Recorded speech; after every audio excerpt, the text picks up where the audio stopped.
शादी के बाद लाली माँ को दफ्तर जाए अभी 10 दिन भी नहीं हुए और सासू माँ को उसका दफ्तर जाना खटकने लगा। आते जाते वो उसे सुनाती ही रहती है। आ गई महारानी। आपकी सेवा में क्या लेकर आए? प्रणाम सासू माँ, बस अभी खाना तैयार करती हूँ, सब साथ में खाना खाएंगे। अरे इतना इंतजार तो करवा चौथ के व्रत में चांद भी नहीं करवाता जितना तुम करवाती हो। माँ जी, ऑफिस का काम बहुत ज़रूरी होता है। अरे तो वहीं बिस्तर तकिया ले जाओ ना, यहाँ क्यों आती हो? लाली माँ ये सब सुनने से बेहतर वहां से जाना समझती है। ऐसा नहीं है कि सास ने लाली माँ को पहले कभी प्यार से नहीं समझाया, बस लाली माँ ने सीधी बात पे कभी ध्यान ही नहीं दिया। तो सास ने सोचा जो प्यार भरे गाने से नहीं होगा वो टेढ़ी बात और ताने से जरूर होगा। ऐसा क्या करती है? बस यस सर ही तो करना होता है ना। पास के गांव तक बढ़िया बस से जाओ, फिर दफ्तर में जाकर बैठ जाओ और बस घर के काम से बच जाओ। अब मैं भी जाऊंगी कल से दफ्तर। अरे इतना भी आसान नहीं है। मैं भी तो दफ्तर जाता था। तुम्ही से तो पता चला है ये सब। अरे कभी नौकरी करके देखती तो पता चलता। अच्छी बात निकल गई आपके मुंह से। अब करके भी दिखा दूंगी, और वो भी बहू के दफ्तर में ही। नौकरी भी करके दिखाऊंगी और घर के काम भी। बहू को पता चल जाता है कि सास क्या करने वाली है, लेकिन वो ऐसा नाटक करती है जैसे उसे कुछ भी पता ना हो। 2 दिन बाद ऑफिस जाने के टाइम सास भी तैयार खड़ी है। अब कहीं जा रही हैं क्या सासू माँ आप? हाँ, आज से मैं भी तेरे साथ तेरा दफ्तर आऊंगी और तेरी तरह टाइम पास करूंगी। दोनों ऑफिस की बस से ऑफिस पहुंच जाती हैं। गेट पर गार्ड खड़ा हुआ है और हमेशा की तरह लाली माँ स्माइल के साथ गुड मॉर्निंग बोलती है। गुड मॉर्निंग गार्ड भैया। गुड मॉर्निंग लाली माँ जी, ये आपके साथ है। अरे प्रणाम चौकीदार जी, कुछ खाया करो। इतना दुबले पतले होकर चौकीदारी क्या खा करोगे? माँ जी, गार्ड ही बोल लीजिए। अरे गार्ड माने भगवान होता है, आती है अंग्रेजी हमें। काहे बनाए हम तुम्हें अपना भगवान? आए बड़े। लाली माँ सासू माँ को अपने बॉस के कैबिन तक ले जाती है और मिलने को कहकर वहां से चली जाती है। जी आपकी तारीफ। अरे पूरा मोहल्ला करता है, यहाँ किसी से भी पूछ लीजिए ना। अब मेरा मतलब है आपको लोग कैसे जानते हैं? लाली माँ की सासू माँ। मेरा मतलब था कि आपका नाम क्या है? है सिमरन देवी। अरे वाह, बहुत मॉडर्न नाम है। अब ऑफिस का नाम है, घर का नाम तो है मालती बाई। अच्छा अच्छा। लालिमा, इनकी जगह दिखा दो। है, ये मुझे अपनी जगह दिखाएगी? ये बहू है मेरी, इसकी ये हिम्मत।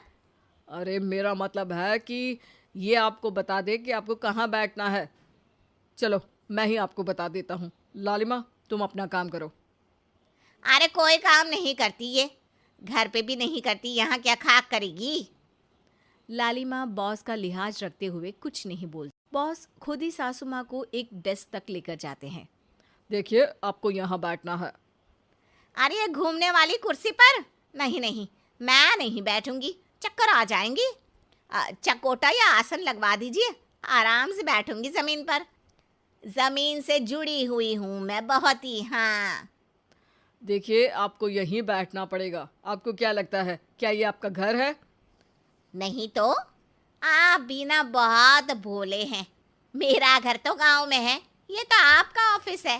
अरे ऐसी चीजें मत भूला करो, और चोमू बना देंगे किसी दिन।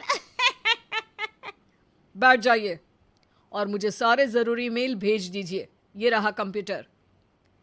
अरे कंप्यूटर की क्या जरूरत है, मेल तो हाथ से निकलेगा ना। ला एक पत्थर, ला हाथ घिस दूं। क्या? हाथ का मेल? तभी सिचुएशन को संभालने के लिए बहू आ जाती है। अच्छा ये छोड़िए, आप वहाँ पेंट्री से कॉफ़ी ले आइए अपने लिए। अरे इतना तो मुझे भी पता है कि कंप्यूटर पे लिखने का काम हो जाता है, फिर कॉपी क्यों मंगवा रही हो? अरे माँ जी, कॉफी, पीने वाली कॉफी। तू मुझसे काम करवाएगी? तेरी सास हूं मैं। मेरी भी तो सुन लो कोई, आपका बॉस हूं मैं। हाँ हाँ, सुनाओ ना। क्या सुनाऊं? अरे बेटा, तुम बॉस हो, जो मन करे सुना देना, बस गाना मत सुनाना। अगर तुम अच्छा नहीं गाओगे ना तो मेरा मूड ऑफ हो जाएगा। अरे यार, अच्छा एक काम करते हैं, आपको क्या क्या आता है? हम्म, ठंडा खा लूं तो नाक आती है, तीखा खा लूं तो हिचकी, और ज्यादा खाना खा लूं तो यह हम बता नहीं सकती मैं।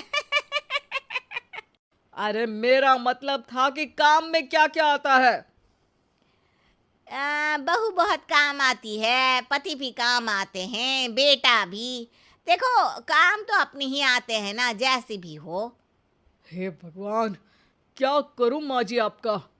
अरे बेटा, मेरा ना कोई कुछ नहीं कर सकता। मेरा मंगल बहुत मजबूत है। हाँ। अच्छा, मंगल से याद आया, बताओ कितने ग्रह हैं सूर्यमंडल में? मंगल, शनि, अम, पृथ्वी, अम, और बताओ। हाँ सब बढ़िया। तुम बताओ बेटा। बॉस वहाँ से परेशान होके चले जाते हैं। लंच के बाद कॉन्फ्रेंस हॉल में एक मीटिंग हो रही है जिसमें कई सारे लोग हैं। किसी को कोई आइडिया भी है कि क्या हो रहा है? हाँ हाँ, वो चौकीदार काम छोड़ के बिल्ली के साथ खेल रहा है। वो सुकड़ी मैम ना दिन भर से बगल वाले लड़के से खुसुर पुसुर कर रही है, और आपके कैबिन से आवाज आ रही है जिसमें आपको कोई गाली बक। बस बस, वो मेरे हेड है। मेरा मतलब था कि मार्केट में क्या हो रहा है। अरे बाहर तो हल्की धूप निकली हुई है, ट्रैफिक वैसे बहुत ज्यादा है। आपको कहीं जाना तो नहीं ना? शाम को ही निकलना। हाँ। अम्मा जी थोड़ी देर चुप रहिए, हम काम की बात कर रहे हैं। ओके बेटा, बूढ़े लोगों की सुनता ही कौन है भला इस जमाने में। तू भी चुप कर ले, जिस दिन तू बूढ़ा होगा ना पता चलेगा। माँ जी प्लीज। ठीक है ठीक है, देखो मुंह पे उंगली रख लेती हूँ बस। गाइस, कोई नया आइडिया लाना होगा। लास्ट मंथ हमारे प्रोडक्ट ने अच्छा परफॉर्म नहीं किया है मार्केट में। अब सॉरी सर। लालिमा, तुम कुछ प्रेजेंट करने वाली थी ना? लालिमा खड़ी होके अंग्रेजी में प्रेजेंटेशन देने लगती है। प्रेजेंटेशन के बाद तालियां बजती है। बहू सास के बगल में आकर बैठ जाती है। ये इतना सब तूने कब किया बहू? और अंग्रेजी तो पटर पटर पटर बोल रही थी तू। रात को बर्तन साफ करके इसी में ही लगी रहती हूँ। रात को जाग के व्हाट्सएप नहीं चलाती रहती हूँ माँ जी। ऑफिस खत्म होते होते बॉस लालिमा और सासू माँ को कैबिन में बुलाते हैं। वेल डन लालिमा, गुड जॉब। नीलिमा की सासू माँ जी, आपकी बहू बहुत टैलेंटेड है, पूरी मेहनत से काम करती हैं। सो तो है। कैसा लगा हमारा ऑफिस आपको सासू माँ? ऑफिस तो अच्छा है, पर मुझे समझ नहीं आया। हम ऐसे बिना इंटरव्यू किसी को दफ्तर में काम नहीं करने देते, पर लालिमा के कहने पर हमने आपको इज्जत दी ताकि आप भी यहाँ आकर देख सके कि दफ्तर में टाइम पास नहीं बल्कि बाकी सब लोग काम करते हैं। आपको तो खुश होना चाहिए कि इतनी होनहार बहू मिली है आपको। घर और दफ्तर दोनों अच्छे से संभाल रही है।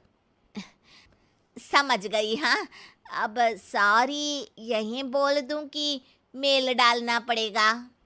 लालिमा, बॉस और सासू माँ तीनों हंसने लगते हैं और सासू माँ को बहू रानी के काम की अहमियत पता चल जाती है।